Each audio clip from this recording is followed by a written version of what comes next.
اعوذ باللہ من الشیطان الرجیم بسم اللہ الرحمن الرحیم رب اشرح لی صدری ویسر لی امری واحلل عقدۃ من لسانی یفقہوا قولی۔ ریاض الصالحین حصہ اول۔ کھلے اور چھپے ہوئے کاموں، کتھنوں اور حالات میں نیک نیتی کا ہونا ضروری ہے۔ اس بات کے بیان میں کہ نیکی اور بھلائی کے راستے بہت سے ہیں۔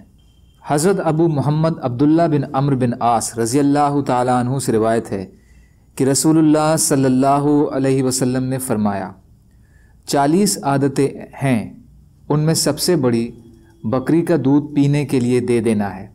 جو عامل بھی ان میں سے کسی ایک عادت پر ثواب کی امید پر اور اللہ کی طرف سے کیے گئے وعدوں کی تصدیق کرتے ہوئے عمل کرتا ہے تو اللہ تعالیٰ اسے ضرور جنت میں داخل فرماتا ہے۔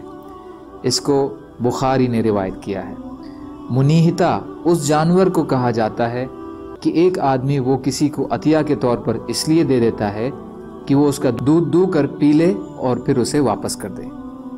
فائدہ: اس طرح کسی چیز کو اپنی ملکیت میں رکھتے ہوئے تھوڑی دیر اور کچھ فائدے کے لیے کسی کو دے دینا بھی ثواب ہے۔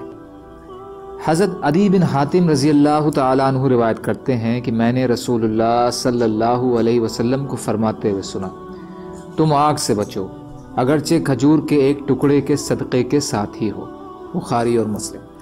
اور انہی دونوں کی ایک اور روایت عدی رضی اللہ عنہ سے ہے، اس میں ہے کہ رسول اللہ صلی اللہ علیہ وسلم نے فرمایا تم میں سے ہر آدمی سے براہ راست اس کا رب بات کرے گا، اس کے اور اس کے رب کے بیچ کوئی اور ترجمان نہیں ہوگا، تو انسان اپنی دائیں طرف دیکھے گا تو اسے اپنے آگے بھیجے ہوئے عمل ہی نظر آئیں گے، بائیں طرف دیکھے گا تو ادھر بھی اپنی کرتوت ہی دیکھے گا، اور اپنے سامنے دیکھے گا جہنم کی آگ بھڑکی ہوئی ہوگی اور اس کے چہرے کے سامنے ہوگی، تو تم آگ سے بچو اگرچہ کھجور کے ایک ٹکڑے کے ساتھ ہی ہو، یعنی اس کا صدقہ کر کے۔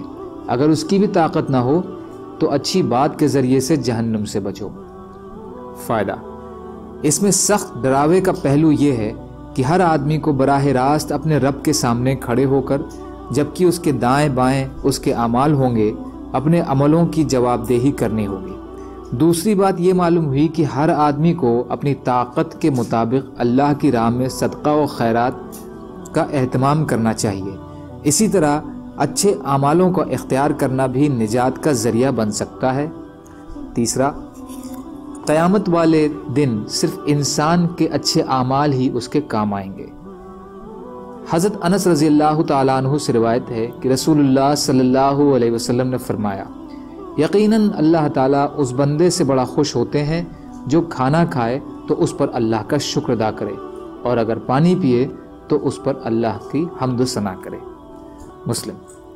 اکلتا صبح یا شام کا کھانے کو کہتے ہیں۔ فائدہ: کھانا پینا جس میں انسان کی زبان کے چخخارے کا سامان ہے، اس پر انسان اللہ کا شکر ادا کرے تو اس میں بھی ثواب ملتا ہے، اور کھانا پینا بھی نجات کا ذریعہ بن جاتا ہے۔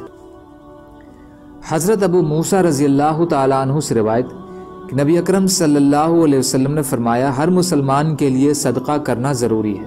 ابو موسیٰ نے پوچھا اگر وہ صدقہ کرنے کے لیے کچھ نہ پائے تو؟ آپ نے فرمایا اپنے ہاتھوں سے کام یعنی محنت مزدوری کرے، اور مزدوری حاصل کر کے اپنے نفس کو بھی نفع پہنچائے اور صدقہ بھی کرے۔ انہوں نے پوچھا اگر اسے اس کی بھی طاقت نہ ہو؟ آپ نے فرمایا وہ کسی مصیبت زدہ حاجت مند کی مدد کر دے۔ انہوں نے کہا اگر وہ اس کی بھی طاقت نہ رکھے؟ آپ صلی اللہ علیہ وسلم نے فرمایا وہ نیکی یا بھلائی کا حکم کرے۔ انہوں نے پوچھا اگر وہ بھی نہ کرے؟ آپ نے فرمایا وہ دوسروں کو نقصان پہنچانے سے بچا رہے، یقیناً یہ بھی صدقہ ہے۔ بخاری اور مسلم۔ فائدہ: محنت مزدوری کی ترغیب تاکہ انسان کما کر اپنی ضروریات بھی پوری کرے اور اللہ کی راہ میں بھی صدقہ کرے۔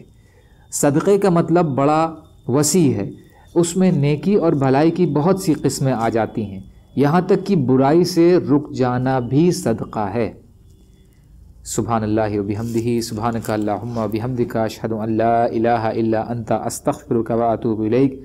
سبحان ربک رب العزت عما یصفون وسلام علی المرسلین والحمد للہ رب العالمین برحمتک یا ارحم الراحمین۔ لا الہ الا اللہ محمد رسول اللہ۔